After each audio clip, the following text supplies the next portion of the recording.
IIT গুৱাহাটীৰ green ছিগনেললৈ অপেক্ষা ৰাজ্য চৰকাৰৰ তাৰ পিছতহে আৰম্ভ হ'ব প্ৰস্তাৱিত কামাখ্যা কৰিডৰৰ নিৰ্মাণ কাৰ্য IIT গুৱাহাটীৰ পৰা সেউজ সংকেত নোপোৱা পৰ্যন্ত নিৰ্মাণ আৰম্ভ কৰা নহয় প্ৰস্তাৱিত কামাখ্যা কৰিডৰৰ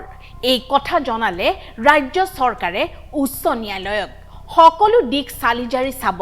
IIT গুৱাহাটীৰ দলে শুকুৰবাৰে উচ্চ ন্যায়ালয়ক এই কথা জনালে ৰাজ্য চৰকাৰে